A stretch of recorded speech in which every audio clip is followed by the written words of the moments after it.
গুরুত্বপূর্ণ শব্দ আছে যা বোঝা আমাদের কাছে খুব গুরুত্বপূর্ণ, এবং এই তিনটি শব্দের নিজস্ব অর্থ আছে। প্রথম হলো সঙ্গবদ্ধতা, অর্থাৎ একসাথে মিলে কাজ করতে হবে, একসাথে মিলে পরিশ্রম করতে হবে, সামনে এগোতে হবে। এরকম করতে পারলে আপনার শক্তি বৃদ্ধি পাবে, আপনার ক্ষমতা বৃদ্ধি পাবে, আপনি এগোতে পারবেন এবং অনেক দূরে যেতে পারবেন। দ্বিতীয় হলো আত্মবিশ্বাস। হেরে যাওয়া বস্তুও আবার জিতে নিতে পারবেন। যদি আপনার নিজের আত্মবিশ্বাস থাকে তাহলে আপনি কখনো পরাজিত হবেন না। এবং তৃতীয় হলো অহংকার। জয়লাভ করার পরেও কিন্তু এটা আপনাকে পরাজিত করতে পারে। সেই জন্য জীবনে সঙ্গবদ্ধ হন, আত্মবিশ্বাস রাখুন, কিন্তু কখনোই অহংকার করবেন না। এই অহংকার আপনার থেকে সব কিছু কেড়ে নিতে পারে। এই অহংকারের জন্যই মথুরাপতি কংস নিজের পতনের দিকে অগ্রসর হয়েছিলেন। এই অহংকারকে ত্যাগ করুন আর আমার সাথে ভালোবেসে বলুন, রাধা রাধা। এই সংসারে সব থেকে বেশি কঠিন কাজ কোনটা? কেউ বলবেন যুদ্ধ করা, কেউ বলবেন ধন অর্জন করা, আবার কেউ বলবেন জ্ঞান অর্জন করা সব থেকে বেশি কঠিন। এবার প্রত্যেক ব্যক্তির নিজস্ব অভিজ্ঞতা আছে আর সেই অনুসারে তার নিজস্ব একটা উত্তর আছে। সাধারণভাবে দেখতে গেলে এই সংসারে সব থেকে কঠিন হলো তপস্যা করা, অর্থাৎ সব কিছু ত্যাগ করে তপস্যায় নিজেকে বিলীন করে দেওয়া। এবার এর থেকে বেশি কঠিন এই সংসারে আর কি বা হতে পারে? এই সংসারে, এই সমাজে, নিজের পরিবারের মধ্যে থেকেও ধৈর্য ধরে সামনে অগ্রসর হওয়া, এটা হলো সব থেকে কঠিন কাজ। কারণ যখন আপনি তপস্যা করেন তখন সেখানে আপনার ধৈর্য ভাঙার মতো কেউ থাকেন না, না কোনো বন্ধু, না কোনো আত্মীয়, না কোনো শত্রু, কেউ না। কিন্তু যখন আপনি এই সমাজে, এই পরিবারে থাকেন, কোনো না কোনো ব্যক্তি এসে আপনার ধৈর্যের বাঁধ ভেঙে দেওয়ার ক্ষমতা রাখেন। তারা আপনার ধৈর্যের বাঁধ ভেঙে দেয়, আর কখনো কখনো তারা অনিচ্ছাকৃতভাবেই সেটা করে থাকেন। কারণ তাদের মানসিকতা আপনার থেকে আলাদা, তাদের কর্ম আপনার থেকে আলাদা, তাদের দৃষ্টিভঙ্গি আপনার থেকে আলাদা, জীবন যাপন আপনার থেকে আলাদা। সেক্ষেত্রে আপনি ধৈর্যচ্যুত হন, প্রসন্নতা আপনার থেকে ছিনিয়ে নেওয়া হয়।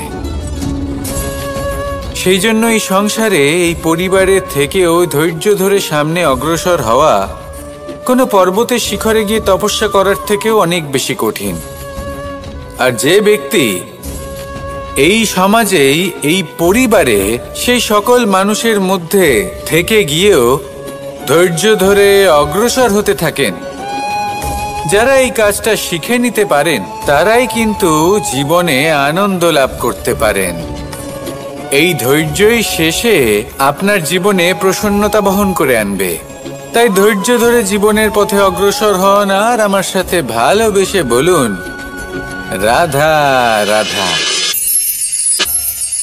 আমরা যখনই কোনো গাছের চারা রোপণ করি তখন সবার আগে পরীক্ষা করে দেখি যে যেখানে আমরা চারা রোপণ করতে চলেছি সেখানকার মাটি আদৌ উর্বর কি না, সেই মাটি সেই চারাকে বাড়তে সাহায্য করবে কিনা। যখন একটা চারা রোপণের আগে আমরা এত কিছু ভাবতে পারি, তাহলে কাউকে বিশ্বাস করার আগে আমরা কেন ভাবি না? জীবনে কখনো এই বিশ্বাসরূপী চারা কোথাও রোপণ করার আগে বোঝার চেষ্টা করুন যে যার ওপর আপনি বিশ্বাস করতে চলেছেন সে কি আদৌ আপনার বিশ্বাসের যোগ্য কি না। ভেবে দেখুন সেই ব্যক্তি ভবিষ্যতে গিয়ে আপনার বিশ্বাস ভাঙতে পারে কি না। এটাও ভেবে দেখুন যে যাকে আপনি বিশ্বাস করতে চলেছেন তাকে আপনি বিশ্বাস করলে নিজের জীবনের উদ্দেশ্যে আপনি অগ্রসর হতে পারবেন কি না। আর তার জন্য প্রয়োজন সঠিক সিদ্ধান্ত, পরখ করা, কোনটা উচিত কোনটা অনুচিত সেটা বোঝা। আর তাতে কিন্তু আপনি সন্দেহবাতিক হবেন না, তাতে আপনি আরো নিপুণ হয়ে উঠবেন। তাই যদি আপনি নিপুণ হয়ে উঠতে চান তাহলে বোঝার চেষ্টা করুন, পরখ করে দেখুন, কোনটা উচিত কোনটা অনুচিত বুঝুন। আর বিশ্বাস তখনই করুন যখন আপনি 100% নিশ্চিত হবেন যে সে বিশ্বাসের যোগ্য। আসুন আমার সাথে ভালোবেসে বলুন, রাধা রাধা। রাধা কখনো কখনো আমার জন্য বড়ই সুগন্ধি আতর নিয়ে আসে, পারিজাত ফুলের মালা নিয়ে আসে আমার প্রসাধন করবে বলে, এবং আমার সব থেকে বেশি প্রিয় মাখন নিজে হাতে বানিয়ে আনে আমাকে নিজে হাতে খাইয়ে দেবে বলে, সবকিছু আমাকে প্রসন্ন করবে বলে। কিন্তু আপনি কখনো ভেবেছেন যে এই আতর কিভাবে বানানো হয়? সহস্র ফুলের পাপড়ি একসাথে পিষে নিতে হয়, তারপরে তার থেকে যে রস নিঃসৃত হয় সেই রস দ্বারাই আতর তৈরি হয়।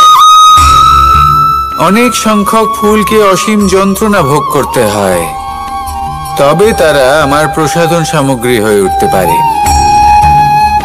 দুধ থেকে মাখন তৈরি করার জন্য কতটা পরিমাণ মন্থন সহ্য করতে হয় সেটা আপনি জানেন। ঠিক সেই রকমই হলো আমাদের জীবনও। বিপদও আসে, কঠিন পরিস্থিতিও আসে, এর সম্মুখীন হতে শিখুন। মনে রাখবেন আপনি হলেন সেই দুধ যাকে মন্থন সহ্য করতে হবে মাখন হয়ে ওঠার জন্য। মনে রাখবেন আপনি হলেন সেই ফুলের মতন যাদের পিষ্ট হতে হবে সুগন্ধি আতর হয়ে ওঠার জন্য, যাকেই সংসার পছন্দ করে। কখনো কখনো জীবনে আপনার সাথে খারাপ শুধুমাত্র এই কারণে ঘটে যাতে আপনার শ্রেষ্ঠ রূপ এই সংসারের সামনে আসতে পারে। শুধুমাত্র কঠিন পরিস্থিতি এবং বিপদকে একটা সুযোগ হিসেবে দেখার চেষ্টা করুন। আপনার জন্য এই সংসার বদলে যাবে, সংসারকে দেখার দৃষ্টিভঙ্গি পাল্টে যাবে, আপনার ভাগ্য পাল্টে যাবে, আর এই মন প্রসন্ন হয়ে বলবে, রাধা রাধা। পাশা নামক এই খেলাটি আপনারা নিশ্চয়ই খেলেছেন, না খেলে থাকলে দেখেছেন, আর যদি দেখেও না থাকেন তাহলে নিশ্চিত রূপে শুনেছেন। মহাভারতের এই মহাযুদ্ধ কোথাও না কোথাও এই পাশা নামক খেলার কারণে হয়েছিল। পাশার এই বিচিত্র খেলা, দান, এইসবের কারণে কেউ নিজের মাথায় রাজ মুকুট পরিধান করেছিলেন, আবার সেখানেই পরাজিত হওয়ার জন্য কাউকে বনবাসও ভোগ করতে হয়েছিল। কিন্তু এই খেলা সমাপ্ত হওয়ার পরে সমস্ত ঘুঁটি আর এই পাশার ছক একই পুটলিতে স্থান পেল। এটাই হলো আমাদের জীবন। এই সংসারে আমরা জয় পরাজয়ের বিষয়ে এতটাই ভাবি, এত চিন্তা করি যে এই জীবনের খেলার আনন্দটাই উপভোগ করতে পারি না। আর অবশেষে কি হয়?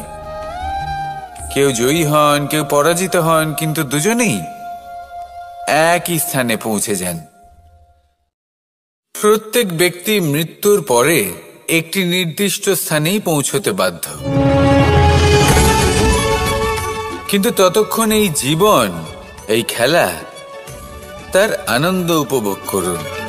এই সংসারে সেই ব্যক্তি শ্রেষ্ঠ স্থানে পৌঁছতে পেরেছেন যিনি এই সংসারকে প্রকাশ প্রদান করেছেন, যিনি কখনো জয় পরাজয় এ বিষয়ে ভাবেননি, শুধু এই জীবনের খেলার আনন্দ উপভোগ করেছেন।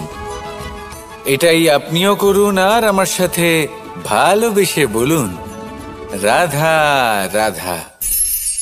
প্রত্যেক মানুষ নিজের জীবনে দুঃখ অনুভব করেন।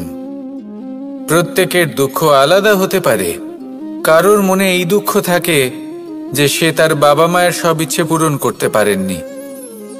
কেউ এটা ভেবে দুঃখ পান যে সে চিরকাল সদাচার করেছেন, সৎকর্ম করেছেন, কিন্তু তাও তাকে দুরাচারী বলে মনে করা হয়।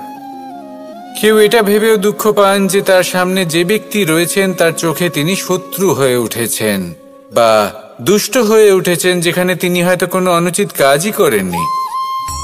এবার এই সমস্ত বিষয় নিয়ে ভেবে নিজের ব্যক্তিত্ব নিয়ে সন্দেহ প্রকাশ করবেন না।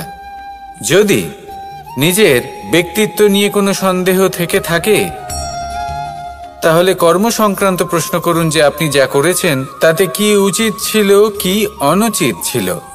যেটা প্রয়োজন সেটা এটা বোঝার যে আপনার অন্তর্মন, আপনার বিবেক আপনাকে কি বলছে, আর আপনার অন্তর্মন আর আপনার বিবেক আপনাকে যেটা করতে বলবে শুধু সেটাই করুন। আর তারপরে এই সংসার কি বলবে, কি ভাববে সেসব নিয়ে ভাবতে যাবেন না, কারণ এই সংসার তো ঈশ্বরকেও প্রশ্ন করে থাকে, ঈশ্বরকেও দোষী মনে করে। কখনো কখনো যখন কোনো ঘটনা মানুষের ইচ্ছা অনুযায়ী ঘটে না, তখন মানুষ এটা বলে যে হে ঈশ্বর, আপনি আমার পাশে থাকলেন না, আপনি বড়ই কঠোর, এটা আপনার দোষ। যেখানে বেশিরভাগ সময় হয়তো সে নিজেই নিজের কর্মফল ভোগ করছে। আর কখনো কখনো ঈশ্বর হয়তো তার জন্য আরো ভালো কোনো পরিকল্পনা করে রেখেছেন, কিন্তু মানুষ এটা বুঝতে পারে না। তাই দিনের শেষে যেটা প্রয়োজন সেটা হলো নিজের মনের কথা বুঝতে হবে। আপনার বিবেক কি বলছে শুধু সেটাই করুন, আর সামনে এগোতে থাকুন। আমার সাথে ভালোবেসে বলুন, রাধা রাধা। পরিবর্তন, এটা হলো সৃষ্টির অমূল্য নিয়ম। এই সংসারে সবকিছু সময়ান্তরে পরিবর্তিত হয়, এই সময়ও পরিবর্তিত হয়। পরিবর্তন চিরকাল হয়ে এসেছে আর চিরকাল হতে থাকবে। কিন্তু এবার আমরা সেই পরিবর্তন কিভাবে লাভ করব, যেটা আমাদের প্রয়োজন, যেটা আমরা চাই। আমরা জীবনে বিকাশ চাই। এই বিকাশ কিভাবে লাভ করতে পারি? এই প্রকৃতি কিন্তু আমাদের অত্যন্ত উত্তম উদাহরণ দিয়ে বুঝিয়েছে। একটি বিন্দুর উদাহরণ দিয়েছে যা ভবিষ্যতে একটা বিশাল নদীর আকার ধারণ করে।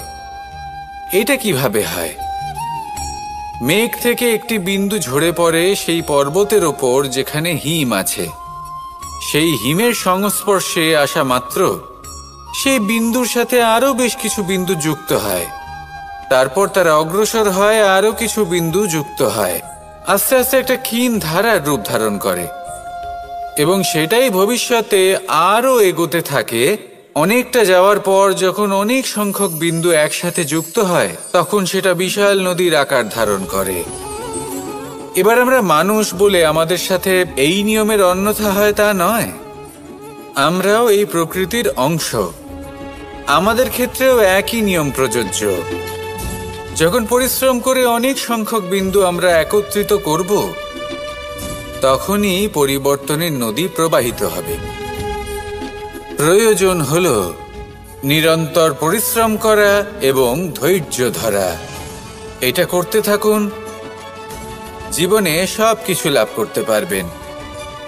কারণ প্রকৃতি আমাদের এটাই শিখিয়েছে, আর আমরা এই ব্রহ্মরই একটি অংশ, যার দ্বারা এই ব্রহ্মাণ্ড নির্মিত। আসুন আমার সাথে ভালোবেসে বলুন, রাধা রাধা। কখনো এই প্রকৃতির দিকে তাকিয়ে থাকবেন। এই প্রকৃতি অনেক ধরনের শিক্ষা দেয়। কোনো একটা গাছকে দেখুন কিভাবে সে মাটি থেকে জল শুষে নেয়। সে ঝড় হোক বা হোক কড়া রোদ, সব সহ্য করে এবং অবশেষে সে ফল ধারণ করে।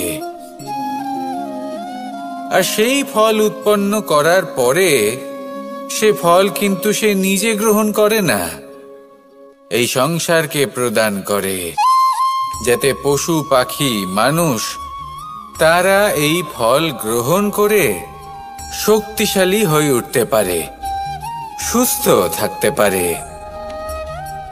সেভাবেই নদী, সরোবর এরা নিজেরাও কিন্তু নিজেদের জল গ্রহণ করে না, মাটিকে প্রদান করে, পশু পাখিকে প্রদান করে। সূর্য নিজেও নিজের জন্য প্রজ্বলিত হয় না, সে প্রকাশ ছড়িয়ে দিতে চায় আমাদের সবার কাছে, সে আলো পৌঁছে দিতে চায়। এই প্রত্যেকের কর্মে পরমার্থ নিহিত আছে, আর সেই জন্যই এদের সকলকে পুজো করা হয়। তাই মনে রাখবেন, আপনার কাছে জীবন যাপনের অতিরিক্ত যা কিছুই আছে তা পরমার্থের জন্য।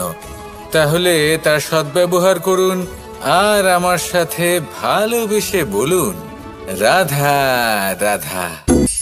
আমরা প্রত্যেকেই অবশ্যই এমন সময় দেখেছি যখন অনেকগুলো সমস্যা একসাথে আমাদের জীবনে এসে পড়ে। সমস্যা আমাদের প্রত্যেকের জীবনেই থাকে, আমরা তার সমাধান খুঁজতে চেষ্টা করি, কখনো সমাধান খুঁজে পাই, আবার কখনো যতই চেষ্টা করি না কেন কোনো সমাধান খুঁজেই পাই না। আর যখন এটা হয় তখন মানুষ অত্যন্ত বিচলিত হয়ে পড়েন। নিজের আত্মীয় স্বজন, নিজের বন্ধু বা সংসার, এদের ওপরে এই দোষ চাপিয়ে দেন যে এদের জন্যই এই সমস্যা এসেছে। এবার যদি আমি আপনাকে কোনো পরামর্শ দিই তাহলে এটাই বলবো যে দৃষ্টিভঙ্গি পাল্টে দেখুন। এই দৃষ্টিভঙ্গি দিয়ে দেখুন যে এই সংসারে যে সমস্যায় আসুক না কেন তার জন্য কেউ দোষী নয়, না আপনি না অন্য কেউ। এই পুরো খেলাটাই আপনার মানসিকতা, আপনার দৃষ্টিভঙ্গির, আপনার মনের। কিভাবে বোঝাচ্ছি, যখন আমাদের মন শক্ত থাকে তখন কঠিন থেকে কঠিনতর পরিস্থিতিও আমাদের জীবনে খুব বেশি হলে প্রতিস্পর্ধা হয়ে থেকে যায়। সেখানে যদি আমাদের মন দুর্বল থাকে তখন অল্প কঠিন পরিস্থিতিও আমাদের কাছে খুব বড় সমস্যা হয়ে যায়, তাই না? একটা শক্ত মন কঠিন পরিস্থিতিকে প্রতিস্পর্ধা হিসেবে দেখে আর তার মধ্যে ওটা সুযোগ খুঁজে নেয়। আমাদের শুধু এটাই করতে হবে। এই সংসারে অন্য কাউকে দোষী মনে করলে আপনার সমস্যা দূর হয়ে যাবে না। সেই জন্য এই সংসারকে দোষ দেওয়ার বদলে এই সমস্যার মূলে চলে যান, সেটাকে বুঝুন, নিজের এই মনকে শক্ত করে তুলুন। যদি আপনার মন শক্তিশালী হয় তাহলে এই সংসারে অনেক বড় বড় কঠিন থেকে কঠিনতর পরিস্থিতিও যদি আসে, আপনার জীবনে যতই বড় বড় সমস্যা আসুক না কেন আপনার লক্ষ্য লাভে বাধা দিতে পারবে না। আসুন আমার সাথে ভালোবেসে বলুন, রাধা রাধা। আমরা সবাই পাথর দেখেছি, পর্বতও দেখেছি, শুকনো পাতাও দেখেছি, শ্যামল বনানীও দেখেছি। কখনো ভেবেছেন পাথরের অস্তিত্ব কিন্তু ততক্ষণ পর্যন্ত যতক্ষণ সে পর্বতের গায়ে আটকে থাকে। যখন সেই পর্বত থেকে সেই পাথর ভিন্ন হয়ে যায় ও নিজের অস্তিত্ব হারিয়ে ফেলে। আস্তে আস্তে কখনো পাথর কেটে বা কখনো পিষ্ট হয়ে সেই পাথর আস্তে আস্তে মাটিতে পরিণত হয় এবং পূর্ণরূপে নিজের অস্তিত্ব হারিয়ে ফেলে। এটাই পাতার সাথেও হয়। এই পাতা যতক্ষণ গাছের ডালের সাথে যুক্ত ততক্ষণ তার অস্তিত্ব থাকে। যখনই ডাল থেকে বিচ্ছিন্ন হয় সেও নিজের অস্তিত্ব হারিয়ে ফেলে। আর এটাই আমাদের সাথেও হয়। যতক্ষণ আমরা নিজেদের আপনজনের সাথে যুক্ত থাকি আমাদের অস্তিত্ব বজায় থাকে। যখন আপনজনদের সাথে সম্পর্ক ছিন্ন করি তখন আমরাও আমাদের অস্তিত্ব হারিয়ে ফেলি। এবার এই সংসারের প্রত্যেক ব্যক্তি স্বতন্ত্র থাকতে চান, আর অনেক ব্যক্তি স্বতন্ত্র থাকবেন বলে আপনজনদের দূরে করে দেন আর তাদের সাথে এই সম্পর্ক ছিন্ন করেন। এটা কি সত্যি প্রয়োজন? আপনজনদের সাথে সম্পর্ক ছিন্ন করে নিজের অস্তিত্ব হারিয়ে ফেলা প্রয়োজনীয়, নাকি আপনজনদের সাথে সম্পর্ক বজায় রেখে নিজেদের স্বতন্ত্র করে রাখা সেটা আবশ্যক? নির্বাচন আপনারই। আসুন আমার সাথে ভালোবেসে বলুন, রাধা রাধা। আপনি কি কখনো নৌকা যাত্রা করেছেন? করে না থাকলেও নিশ্চয়ই দেখেছেন যে এই জল যা নিজের অন্তরে সব কিছু সমাহিত করে নিতে পারে, এই নৌকা সেই জলের ওপরেই ভেসে থাকে। নদীর স্রোত কাটিয়ে সে সামনে অগ্রসর হয়। কিন্তু যদি এই নৌকায় কোনো ছিদ্র হয়, তাহলে কিন্তু সেই নৌকা ডুবে যাবে। আর এতে কোনো তফাৎ হবে না যে সেই ছিদ্র ছোট নাকি বড়, নৌকা ডুবে যাবে। এই ছিদ্র হলো আমাদের জীবনে আমাদের অপগুণ, আমাদের দোষ, আমাদের বিকার। কখনো এটা ভাববেন না যে এই দোষ খুবই ছোট, এতে কিছুই যাবে আসবে না।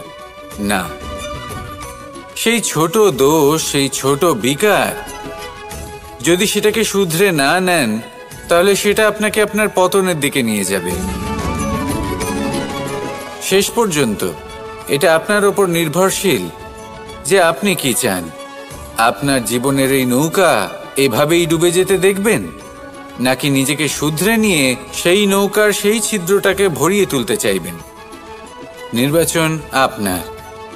আসুন আমার সাথে ভালোবেসে বলুন, রাধা রাধা। জল, জলই পৃথিবীতে বেঁচে থাকার জন্য আবশ্যক তো বটেই, কিন্তু এই জল আমাদের একটা অত্যন্ত গুরুত্বপূর্ণ শিক্ষা প্রদান করে। কখনো এই জলকে দেখেছেন? যে পরিস্থিতিতেই এই জল প্রবাহিত হোক না কেন, এর উপর যা কিছুই প্রভাব থাকুক না কেন, এর পথে যতই বাধা আসুক না কেন, তার মধ্যে থেকে ও নিজের পথ ঠিক বের করে নেয়, কিন্তু নিজের প্রবাহ থামতে দেয় না, ক্রমাগত অগ্রসর হতে থাকে। সেরকমই একটা শিক্ষা যেটা আমরা জল থেকে পেয়ে থাকি, তা হলো এটা: আমরা যখন জলের দিকে তাকাই তখন আমরা নিজের প্রতিবিম্ব দেখি, স্পষ্টভাবে দেখতে পাই। কিন্তু তখনই দেখতে পাই যখন এই জল শান্ত থাকে, স্থির থাকে। যদি এই জল অশান্ত হয়ে থাকে, স্থির না হয়, তাহলে আমরা এতে নিজের প্রতিবিম্ব দেখতে পাই না। এটাই আমাদের মনের সাথেও হয়ে থাকে। যখনই জীবনে কোনো সংকট আসে, যদি আমরা শান্ত মনে, স্থির মনে সিদ্ধান্ত নিই, তাহলে সেটা এমন একটা শীতল সিদ্ধান্ত হবে যেটা আমাদের ভবিষ্যৎকে একটা শ্রেষ্ঠ স্থানে নিয়ে যাবে।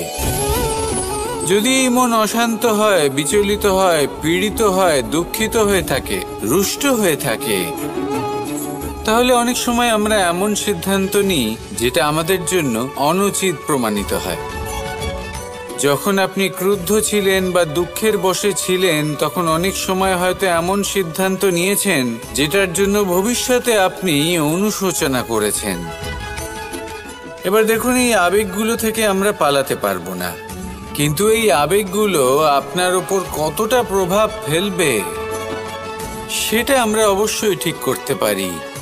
এই মনকে আমরা নিয়ন্ত্রণ করতে পারি। এটাই করুন, চিন্তা করুন, এই মনকে শান্ত রাখুন, স্থির হতে চেষ্টা করুন, আর তারপরে সিদ্ধান্ত নিন। আসুন আমার সাথে ভালোবেসে বলুন, রাধা রাধা। এই সংসারে ভৌতিক বস্তুরও নিয়তি আছে। যারাই এই সংসারে আসে বা উৎপন্ন হয়, তারা কিছুমাত্র সময় পর্যন্তই এখানে থাকতে পারে, আর তারপরে সেও লুপ্ত হয়ে যায়। অর্থাৎ সে নিজেও এই পঞ্চমহাভূতে সমাহিত হয়ে যায়। আমাদের সাথেও ঠিক এটাই হয়। সেই জন্যই ঈশ্বর দ্বারা প্রদত্ত এই উপহারের বিষয়ে ভাবুন, এই জীবনের বিষয়ে ভাবুন। ঠিক যেমন বিশ্বাস ভঙ্গ হলে কোনো ব্যক্তি আমাদের কাছে অপরিচিত হয়ে যান, ঠিক সেরকমই শেষ নিঃশ্বাস ত্যাগের পর এই শরীরও আমাদের কাছে পরই হয়ে যায়। তাই এই শরীর থাকাকালীন শ্রেষ্ঠভাবে একে সদ্ব্যবহার করুন। এই জীবনে শ্রেষ্ঠ কর্ম করুন। আর এই জীবনকে শ্রেষ্ঠভাবে যাপন করার জন্য কিছু কথা বোঝা প্রয়োজনীয়। যদি আপনি কারোর প্রশংসা করেন তাহলে পূর্ণ হৃদয় দিয়ে করুন। যদি আপনি হস্তক্ষেপ করে থাকেন তাহলে মস্তিষ্ক দ্বারা করুন। যদি আপনি সমীক্ষা করেন তাহলে বিবেক দ্বারা করুন। যদি আপনি ধন অর্জন করতে চান তাহলে নীতি অনুসারে চলুন। যদি জীবন যাপন করতে চান তাহলে রীতি মেনে করুন। আর যদি ঈশ্বরের ভজন করতে চান তাহলে ভক্তিভাব নিয়ে করুন। শুধু এই কথা মনে রাখবেন যে আপনার এই জীবন কিন্তু অনিশ্চিত কাল পর্যন্তই আছে। কতক্ষণ আছে সেটা কেউ জানে না। তাই কিছু মুহূর্ত যেটা যাপন করতে আমরা এখানে এসেছি সেখানে ক্রোধ, অহংকার, ঈর্ষা এইসব আবেগের কি গুরুত্ব বলুন তো? এগুলো ত্যাগ করুন। মানুষকে ক্ষমা করতে শিখুন। আস্তে আস্তে বিশ্বাস করতে শিখুন। এই সংসারে নিঃস্বার্থভাবে প্রেম করতে শিখুন আর সবার মধ্যে আনন্দ বিতরণ করুন। তাই এই সব গুণ যদি আপনি আত্মসাৎ করতে পারেন তাহলে আপনার জীবনে শুধু আনন্দ এবং আনন্দই বিরাজমান হবে।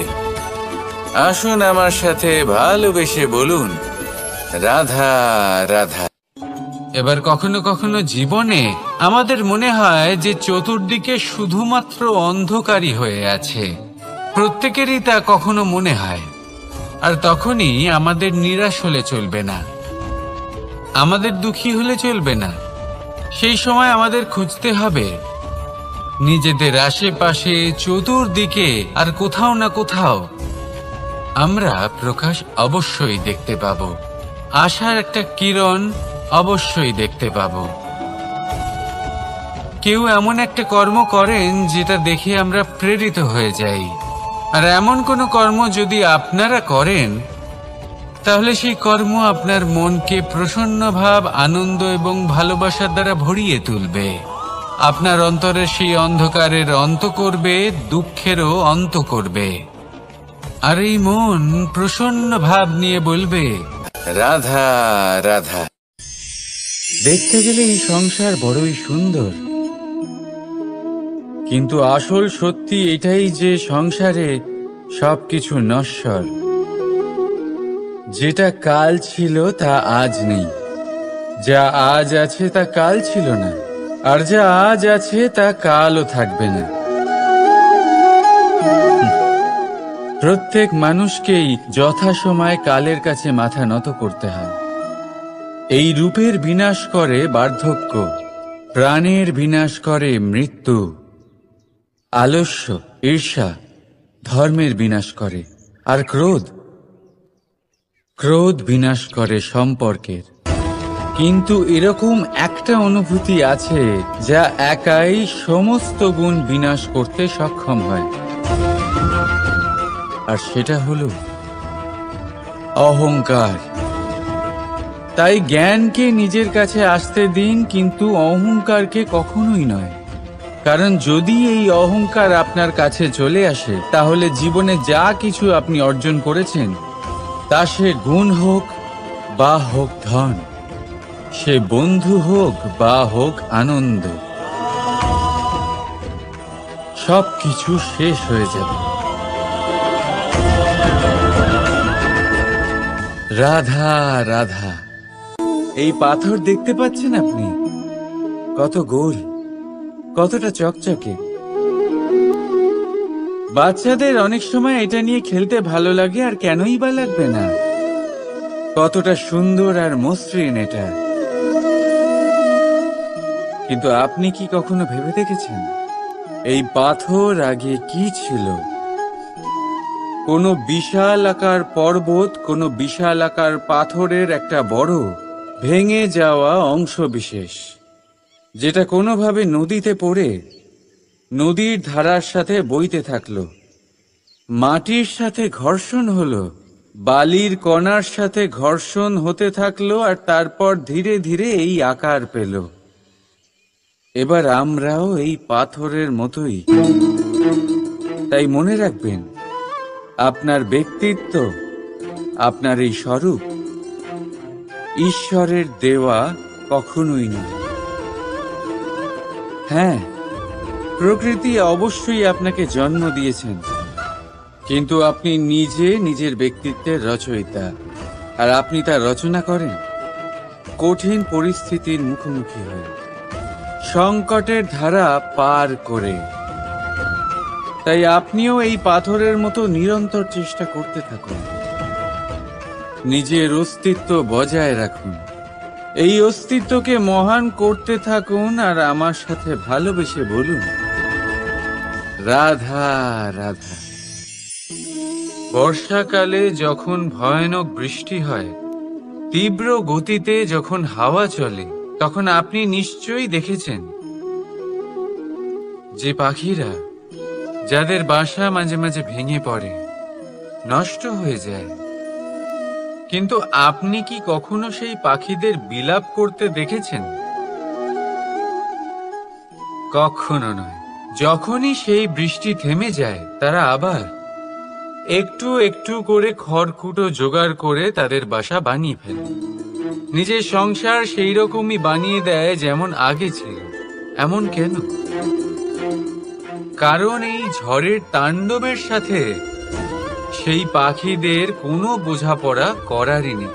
তারা শুধু সেটাই করতে থাকে যেটা তাদের হাতে আছে, আর সেটাই হলো, আর এটাই হলো সুখী জীবনের মূল মন্ত্র। যেটা আপনার হাতে নেই, তা নিয়ে বিলাপ করে আপনার কোনো লাভ হবে না। মনোসংযোগ তাতেই করুন যা আপনার হাতে রয়েছে।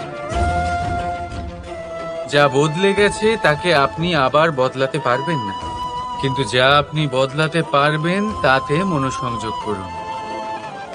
এই জীবনে একটু ধনাত্মক হয়ে উঠুন, দেখবেন সব শুভ হবে। রাধা রাধা।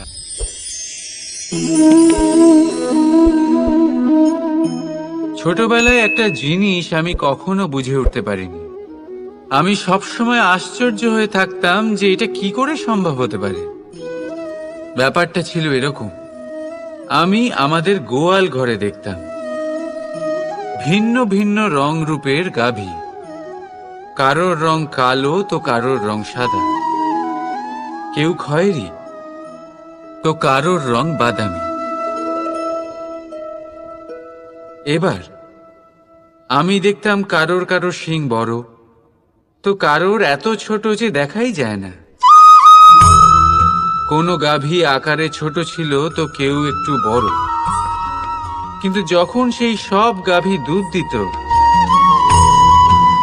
তখন আমি দেখতাম সেই সব দুধ সমান, রং সমান, স্বাদ সমান, গুণও সমান, আর সমান পুষ্টিও। এবার আমি এটা বুঝতে পারতাম না। আমার দৃষ্টিতে তো সমস্ত গাভী আলাদা আলাদা ছিল। আমি ভাবলাম আমি মাকে জিজ্ঞেস করি। মাকে জিজ্ঞেস করলাম। মা আমাকে বললেন, কানাই, রং রূপ পাল্টালেও গাভীদের বাস্তবিকতা তো পাল্টায় না। গাভী তো গাভীই থাকবে। এবার আমি এটা বুঝতে পারি না যে মানুষ এটা আত্মসাৎ কেন করতে পারে না। দেখুন, রং, রূপ, জাত, ধর্ম, ভাষা, এই সবের উপরে হলো মনুষ্যত্ব। আর মনুষ্যত্বের একটাই ধর্ম, আর সেটা হলো প্রেম। তাই এই প্রেম আপনি সকলের সাথে ভাগ করে নিন, প্রেমের সাথে সকলের সেবা করুন। এই মনুষ্যত্বর অমৃত চেখে দেখুন, আর আপনি বুঝে যাবেন যে আমরা কেউ আলাদা আলাদা নই, আমরা সবাই সমান। রাধা রাধা।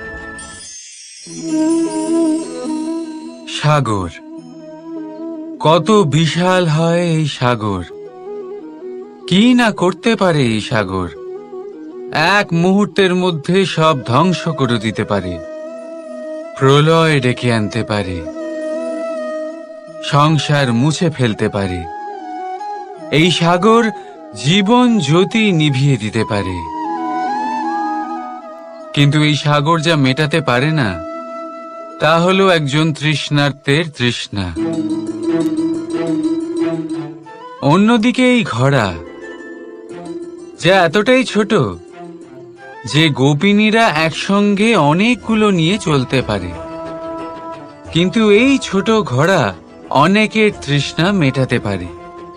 এবার বলুন, জল সাগরেও আছে, আবার এই ঘোড়াতেও। তাহলে পার্থক্য কোথায়? এখানে পার্থক্য হলো তাদের আচরণের মধ্যে। একজন মাটির মধ্যে মিষ্টি জল ধরে রাখে, তো আরেকজন নিজের নোনা জলের আঘাতে যে কাউকে মাটিতে মিশিয়ে দিতে পারে। আপনি কি হতে চাইবেন? সাগরের নোনা জল হয়ে কারোর আশা চূর্ণ বিচূর্ণ করে দিতে, নাকি মিষ্টি জলের ঘোড়া হয়ে কারোর তৃষ্ণা মেটাতে? সিদ্ধান্ত আপনার। রাধা রাধা। কতবার এমন হয় আপনি কোনো কাজ করার জন্য কাউকে দায়িত্ব দেন, কিন্তু সেই ব্যক্তি সেই কাজ সম্পন্ন করতে পারে না, অসম্পূর্ণ রেখে দেয়, অথবা ঠিকভাবে করতে পারে না। এবার এই পরিস্থিতিতে কি হয়?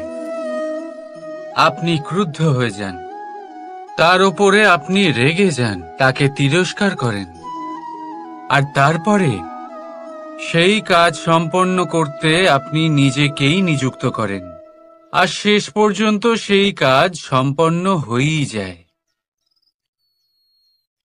এবার এই বিষয়ে সমস্যা সেই ব্যক্তির চেষ্টায় নয়, সমস্যা আপনি যে সেই ব্যক্তিকে ভরসা করলেন তার ছিল। আমরা অন্যের প্রতি ভরসা করাকে প্রথম পদক্ষেপ বানিয়ে নিই, আর নিজের উপরে বিশ্বাসকে শেষ সম্বল।